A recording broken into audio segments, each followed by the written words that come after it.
क्या होता है पॉश एक्ट, इसका ओरिजिन कहाँ से हुआ और क्या है ऑफेंस और पनिशमेंट, इस सब के बारे में हम डिस्कस करेंगे। तो वीडियो में एंड तक बने रहिएगा। तो बढ़ते हैं वीडियो की ओर।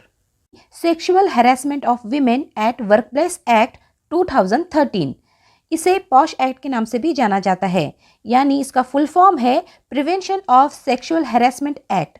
क्या कहता है ये कानून, आइए देखते हैं। सेक्सुअल हैरेसमेंट के दायरे में क्या क्या मामले आ सकते हैं।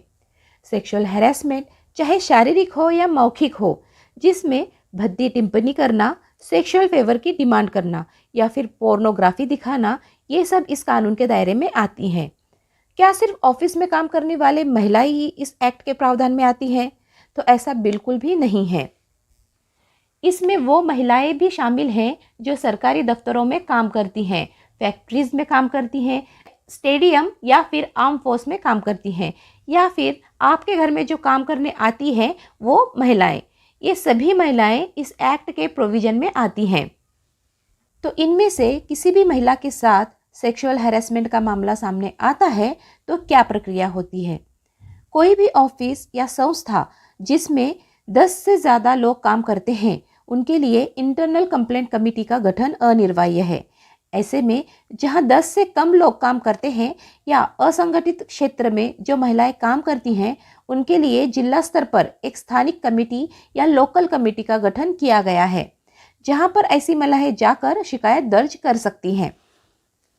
इस लोकल कमेटी में कम से कम 10 मेंबर होने चाहिए, जिसमें 50% महिलाएं होनी चाहिए, और इस एलसी की यानी लोकल कमेटी की हेड भी एक महिला ही होनी चाहिए। एलसी की सभी मेंबर्स सोशल सेक्टर के प्रतिष्ठित लोग होते हैं। महिलाएं अपनी शिकायत घटना होने के 3 महीने के अंदर कर सकती हैं। महिला को अपनी शिकायत लिखित तौर पे देनी होती है, और अगर 3 महीने के बाद वो शिकायत करती हैं तो उन्हें कमेटी को देरी होने की पुख्ता वजह बताना बेहद ज़रूरी होता है। फिर जब कमेटी एग्री होती है तो वो शिकायत को दर्ज कर लेती हैं। अगर महिला चाहती है कि उसके कंप्लेंट पर कोई एक्शन ना ली जाए तो इस कानून से समझौता भी करने का प्रावधान है, लेकिन यह समझौता पैसों की लेन देन पर आधारित नहीं होता है।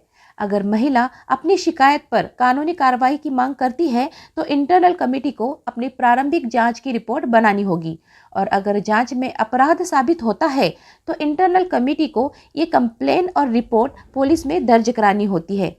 जब पूरी जांच चल रही हो तो उस समय वह महिला 3 महीने की छुट्टी या फिर अपने ऑफिस के किसी अन्य शाखा में काम कर सकती है।